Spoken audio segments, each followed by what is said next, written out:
Alright, today we're going to take apart a three-dimensional mold, try to put it back together.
Okay, Jeff is ready to take the backup mold off.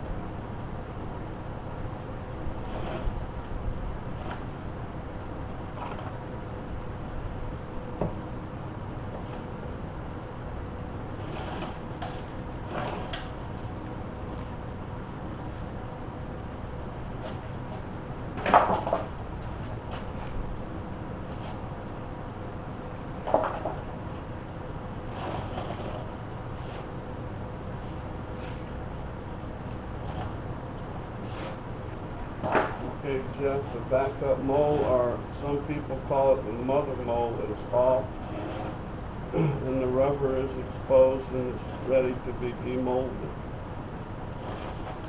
This is my parting line.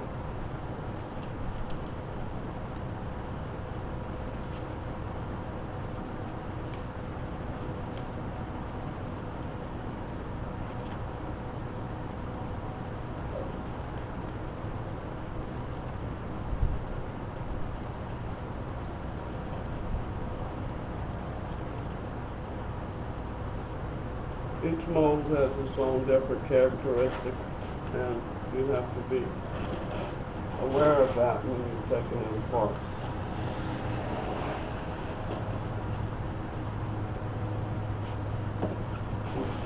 This is the best part I love about three-dimensional molds.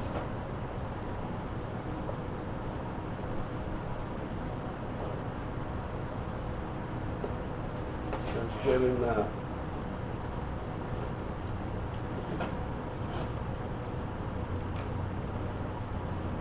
That's your seam line.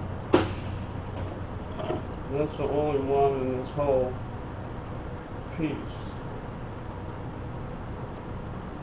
Actually, that got kind of big on me, but anyway. And there she is. Okay. You want to put it back together, Jeff? Let's do it. All right. Reassembling the mold. I use a polyurethane, room temperature vulcanizing rubber. You made the molds yourself, right? I make all, yeah. I make all my molds because I couldn't afford them otherwise, and I do anyway. How long does it take you to make a mold like that? This mold here, for what we just pulled apart, probably took 20 hours for the fiberglass backup and putting the rubber on. And then depending on what shape your original model is, that we don't count that because it's just a thickness anyway. What kind of release agent are you using like that? I'm using silicone-based release agent. I use it every time I break down one of my molds. I'm a true believer in release, and I don't skip. It doesn't take a lot, but if you ever made a mold, you'd appreciate it.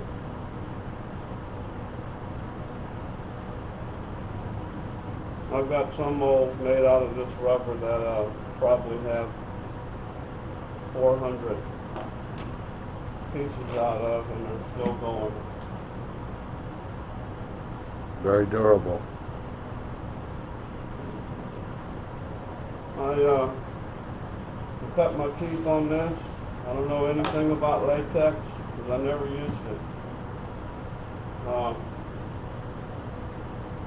So, you know, but it's all the same process with a three-dimensional rubber or latex mold. It's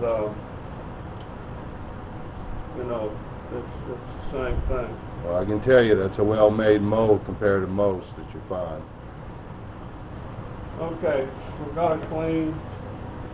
The thing about release is, if you use it, you're not going to have any dry concrete in your mold, and it's going to be good.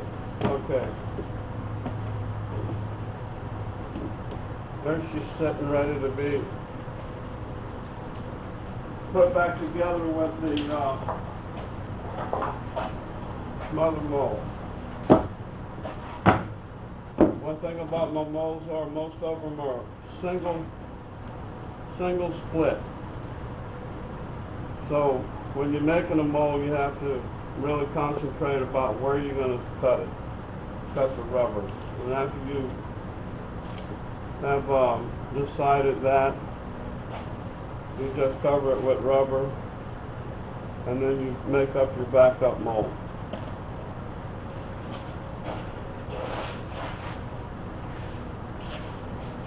Now, okay, you see the split line here? Then I have, this is my backup mold for that. And it just, good or bad, this is the way if I could put it together this afternoon. There we go. Okay, that's on. See, this one piece of mother mold covered up my part line. So the part line went through here, the rubber's sticking up. When you put the mother mold on or the backup mold on, the rubber will be tight. You have to put your hand inside to make sure, but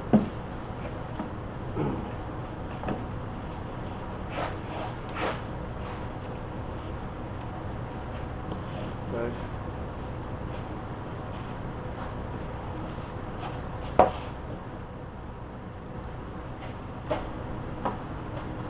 Jeff's making me go fast. I usually don't try to work this fast, but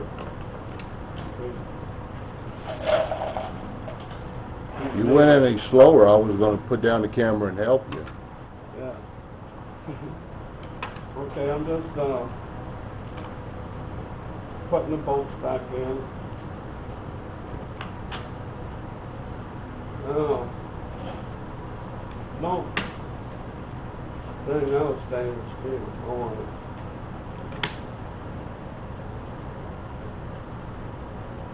Alright.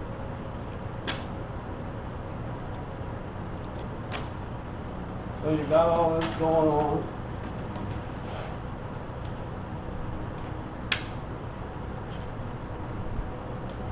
I try to put my bolts in a certain way, so I'm right-handed. That's good. You know, like this one I messed up. So.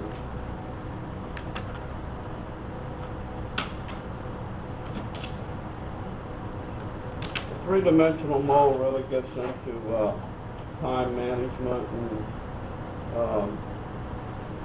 you want to do it as fast as you can because time is money, but if you're just doing it for fun, then whatever. Okay, I've got wing nuts here. I'm going to put it back together. You turn your wing nut upside down and put it on.